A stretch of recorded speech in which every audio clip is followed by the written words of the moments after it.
Hello, hello, hello. Welcome, welcome, welcome. Good morning, good afternoon, good evening, wherever you may be. Welcome back to my channel, My Loverlies. If you've never been here before, thank you so much for clicking on my video.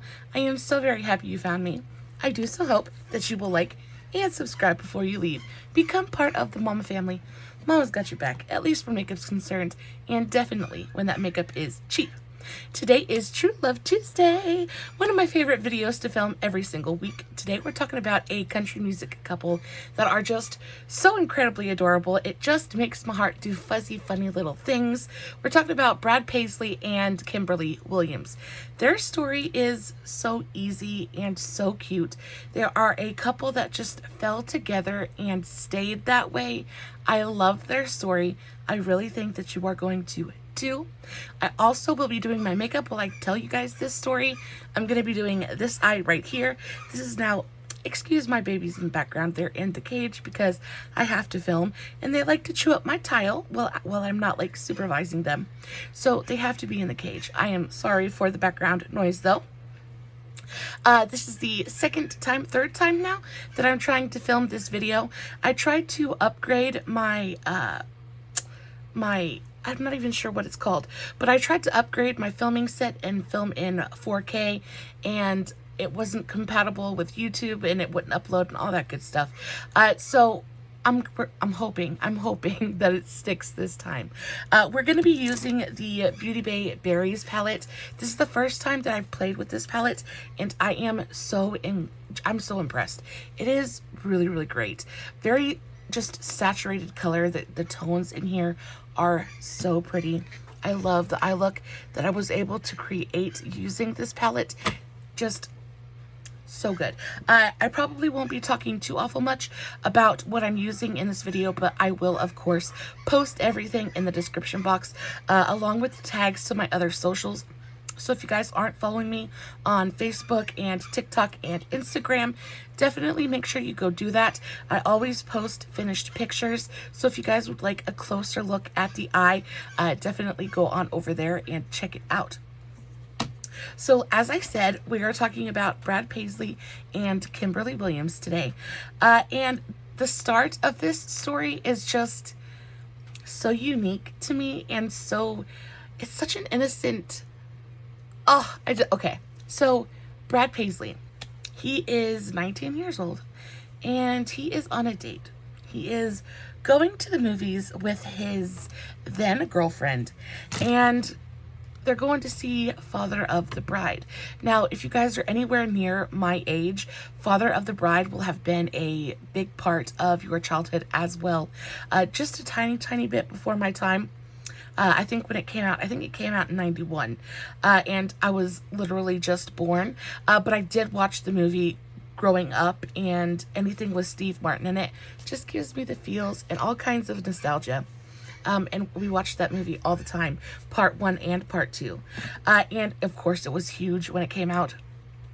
So Brad is at the movies with his girlfriend, and they're watching the movie, and all of a sudden he realizes that he's kind of infatuated. He is definitely more interested in the beautiful brunette on screen than he is on, he's paying more attention to her than he is to the girl beside him. So he's like, wow, I wonder what it would be like to meet her. And I remember watching the movie and thinking how beautiful she was and just how sweet she seemed. She had that beautiful, shiny, brown curly hair and those big blue eyes, and she was just absolutely the cutest thing ever, right? Well, Brad's thinking the same thing. And then 4 years later, in 1995, part 2 rolls around, and Brad didn't even take a date this time. This time he says, oh, I've got to see her again. I have got to go see the movie. So he goes and he sees the movie. Well, around, Brad is coming up. He's starting his music career. Things are starting to happen for him. He's just recorded an album, and on this album, he has, in one of his songs, there is a line about him going to see Father of the Bride, and he uses this as an excuse to find Kimberly. he finds her, or he has his people find her, and he asks her to be in his music video. Now, at this point, he's said in an interview that he didn't know if she was married. He didn't know if she was divorced or had even just gotten out of rehab. The only thing he knows at this point is he is so in like with her, and he is so intrigued and enchanted by her just bubbly beauty that he's got to meet her. So his people find her and they ask her if she would be interested in starring in his newest music video. Now, she has no idea what's going on, but she is a country girl and knows who Brad is and says, okay, yeah, I'd love to. So she accepts the offer and and she comes out and, sorry, trying to cut my crease and talk at the same time. So she comes out and she stars in Brad's music video. Now, this is the beginning of their love story. This is the true beginning of their love story. She gets out there and Brad turns on the charm. And the thing about Brad is, before he met Kimberly, Brad had been in quite a few relationships, and he was a bit of a game player. And I'm not saying he was a womanizer, because he wasn't that. But I think at this point he's trying to find the one. Brad has said that he was always the marrying type. He wanted to find his person, and he wanted to find someone who wanted him for the right reasons. So because of that, he would lie about who he was, what he did for a living. He would just basically play mind games. And when it came to Kimberly, he decided that he just wasn't going to do that. He was going to approach her in the most honest and open way that he could. And it really, really worked out for him. So around the time the music video gets released, the two start dating. And fast forward a couple of months, and they're walking along the Venice Beach pier, and Brad says, I love you, for the first time. Now, in any relationship, when I love you is said for the first time, it is always such a big deal. It is always such a big deal when someone says, I love you for the first time. It's like the clouds part and you've been touched by an angel. Like, it's just such a beautiful, fuzzy, warm feeling, right? Fast forward 6 months, they're taking another walk along along Venice Beach, walking along the pier, and Brad is freaking out. He is shaky and nervous and fidgety, and Kimberly is like, what is wrong with you? Well, Brad can't take it anymore, and he drops down on one knee right then and there and proposes to Kimberly. Now, she was, I mean, of course, elated, super ecstatic to, of course, accept his proposal. But he was so nervous that he didn't take stock of where they actually were along the pier. And after she said yes, she said, couldn't you have picked somewhere else to propose, except for like right in front of the public toilets? He was so focused on her and his nervousness that he didn't realize that they had stopped right in front of the toilets, and he had dropped down on his knee right in front of the stinky, nasty public toilets. They joke about it now, and it was just a funny moment, but I thought that was a funny little fact to know, that he just kind of dropped down on one knee in front of the facilities. I remember when my husband proposed to me, he was very, very nervous as well. I feel like when men propose, they're all incredibly nervous, and they just kind of want to get it done while they've got the courage to do so. So, of course, she said yes, and they got married pretty soon afterwards. They actually were married in a really low-key ceremony at the Stauffer Chapel on the Pepperdine University campus. They had a really low-key wedding. Not a ton of people there, but it was still a very beautiful affair. A couple of years later, they had their first baby. And this is what I say when they have just this really beautiful, easy, sweet kind of love affair, because there's no drama, there are no scandals, there's no rumors attached to the couple. In all of the research that I did, I really didn't find their name popping up in any kind of, like I said, any kind of scandal or anything like that. They're just very private, very sweet, very normal people, right? So they pop out their first baby. She pops out their first baby, and it's a boy. They name him William Huckleberry. Yeah, they name him William Huckleberry, which I just love. I think it is so old country and so very, I don't know, I just think it is a nostalgic name as well. Makes me think of Huckleberry Finn, and just very sweet, right? So he was born in 2007, and then they had their second baby, Jasper Warren, in 2009. And after their children are born, Brad surprises his wife. Brad surprises Kimberly with a surprise vow renewal, which is something I've been wanting to do. I do want to do with my husband at some point. When we got married, it was, you know, we didn't have like a big wedding or anything, so I definitely want to renew my vows with my husband. But they did a surprise vow renewal, and Bradley, he set the whole thing up, and I'm trying to remember what I did on this side. He set the whole thing up. He completely and totally surprised her with it. They actually went to visit one of their friends, and yeah, at a friend's house. Yes, okay. So they did their vow renewal in 2015, and basically it's under the guise of they're just going to visit their friends and maybe spend the day, hang out, chill. And they get there, and there's this big kind of thing set up. Everybody's excited. She's got no idea what's going on.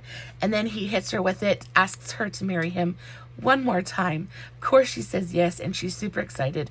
Brad had actually gotten her best friend to pick out a wedding dress for her to wear to the reception. So they took her into the guest bedroom to get ready. She goes in, she fixes her hair, does her makeup, puts on this wedding dress, and lo and behold, it's a stunning, beautiful, gorgeous gown, right? She goes and she looks in the mirror, and boy, oh boy, if nothing else, you can see her undies right through the material of the dress. And they have such great senses of humor. She just went with it. And so she walked down the aisle in her, I guess, I don't know if it was borrowed, but in her new wedding dress, in her transparent, very sheer wedding dress. And everybody saw her pink undies. I thought it was so funny. But she loved it. They had a great time. And there's not like a ton of literature on them, guys. They basically have just been, they very quickly became a staple in the Nashville community. Very well loved. Another fact about them is they go to counseling and have been going to counseling for a very long time. They've been married over 20 years now. And they said that the key to their relationship is communication. And when it comes to men and women, a lot of times it feels like we don't even speak the same language. And they don't go to counseling because they have problems. They say that counseling for them is a preventative measure. And I can understand that. I can understand that 100%. When sometimes it feels like when I'm talking to my husband, we're speaking completely different languages. And I think that's just because men and women don't process or relay information in the same way at all. So they go to counseling to learn how to talk to each other and to continue to learn more about each other and learn how to communicate in the best and most effective way possible. And y'all, if I had the money, I would go to therapy with my husband. And again, I don't think therapy is one of those things that should be deemed as bad, or your marriage is failing because you have to go to therapy. If I could learn to speak to my husband in a more effective way, y'all, I would do it in a heartbeat. Because again, when communication breaks down, so does the relationship. If y'all can't talk to each other, y'all can't be a team. Look how pretty that is. I'm just taking a little bit of that shimmer and I'm going to start to create a gradient coming in towards the inner corner of my eye. I think it's so pretty though. So they go to therapy. They have been going to therapy for a very long time. And they said one of the biggest keys to their relationship is communication. And again, I can completely understand, or not communication, humor. They said if you can laugh through it, you can get through it. And I agree with that 100%. I know I said in a video, I think last week's video, that when my husband and I argue, a lot of times he can sit there and make me laugh. And as soon as I start laughing or smile, the argument is over. If you can laugh through it, you can get through it. And I believe that 100%. Brain fart. So along with the counseling and along with the 2 babies and along with the being paragons of Nashville society, they decided to open up a grocery store for the less fortunate.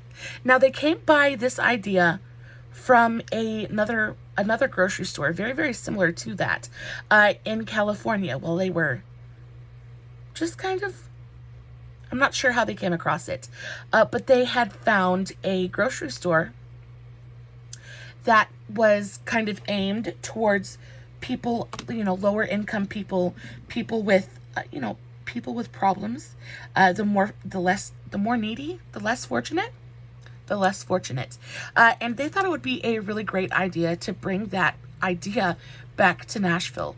So they teamed up with Brad's alma mater, what was his alma mater?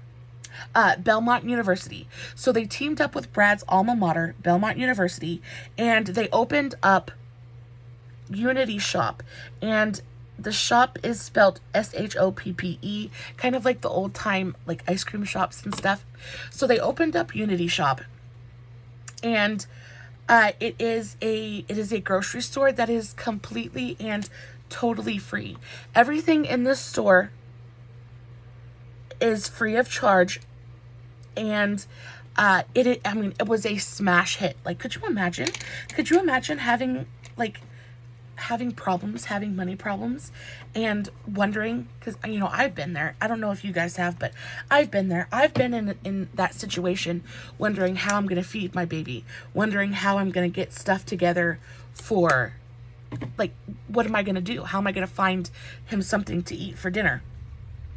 And I know if we had something like that here, it would have helped in a major way. And it is a big deal in Nashville, very, very successful, and it helps thousands upon thousands of people.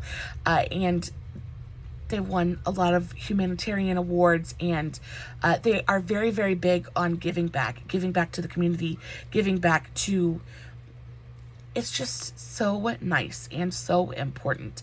And this is another one of the reasons that just makes me think that they are just incredibly kind people. They're just good people at heart. And I think that is so, so wonderful. And on top of opening up this grocery store, they even have their children volunteer. Now, they have their children volunteer at Unity Shop, and they bag groceries and things like that. And the reason that they have their children do this is because they want their children to know what it's like to serve. And again, I agree with that 100%. I think with children, especially right now, it is very easy for them to forget that not everyone has things quite as good as they do. And I think it's very easy for children to forget that just because their life is incredibly easy doesn't mean that everyone's is.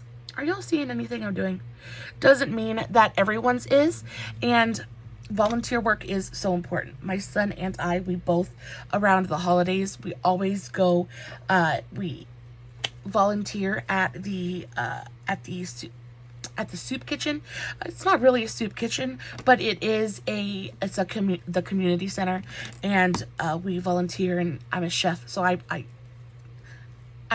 volunteer my time, I guess. Sean helps. He helps hand out food, but I go in and I help cook and all that good stuff. I think giving back to the community is a really, really big deal, and I feel like that is karma, and when you give back, you get that 100%, you get that back tenfold. So I am big on volunteering, and I love to hear that they are as well and have their children do so. I think volunteer work is like a core building block. When you learn to serve, and when you learn what it's like to have nothing, I think it really makes you appreciate the things that you do have. And I can't stand like being ungrateful. I never, ever, ever want to raise a child that just takes things for granted or is entitled. I don't want to do that. And I think volunteer work is a really great way to stop that from happening. So they have their kids volunteer, and it's great. It is fantastic. Now, they live on a nice sized ranch in Nashville, and there's not too much more, like I said, there's not too much more literature about them. But one thing I do think about this couple, they're so incredibly thoughtful. My puppies are just having the time of their lives out there, just barking up a storm.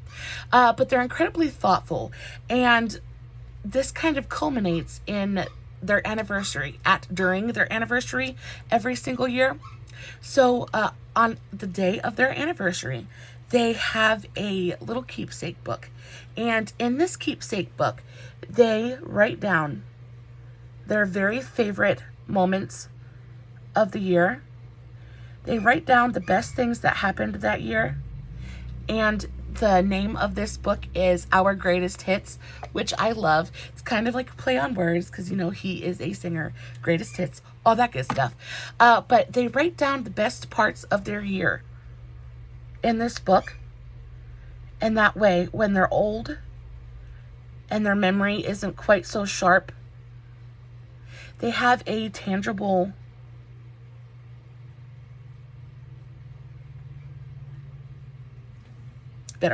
they have a tangible something that they can leaf through and read about all of the beautiful things that happened to them together as a couple.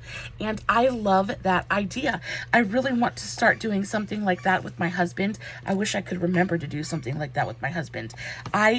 We have been together going on 13 years and haven't celebrated our anniversary not one single time, and not for lack of trying. It's just that we sincerely cannot remember our anniversary for the life of us. And our anniversary is in December. So Christmas will roll around and we'll be like, oh wow, we forgot our anniversary again. And I feel like if we had a book that we could write the best parts of the year in, I feel like not only would that be a tangible reminder of our love story, but I feel like it's easy to remember the bad, right? It's easy to remember the bad things that happen and the struggles that we go through. But it's not always that easy to remember and appreciate all of the wonderful things that happen throughout the year. And the fact that they sit there and they write it down and take the time to remember, I think that's a really, really beautiful thing. So I definitely want to start doing, and that's so pretty. Oh, I definitely want to start doing something like that with Mr. Hubby. And I've never heard of anything like that either. I think that is such a creative way to keep the sweetness. It's just such a sweet thing to do, you know? So they write it down on their anniversary every single year, the best parts of the year. And they keep it in these keepsake books. And I think that's beautiful. They could hand those down to their children. It's a sneak peek for their children into the lives of their parents and into the romance. I just love that idea. Now, when they were asked about what their favorite things about each other were, he said about Kimberly, he said he loves how giving and caring she is. He said she is the warmest. My poor babies, I always feel so bad putting them in the cage.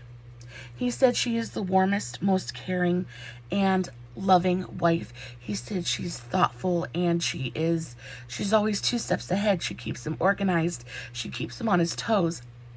And she said her favorite thing about him is his big heart. Not only does he have a big heart, and not only is he incredibly kind, but he also has an affinity for animals as well. She said he's never met an animal that didn't love him right back. And a prime example of this is, she said they were at their Nashville home and it was 2:00 in the morning. It was raining cats and dogs, like a literal torrential downpour.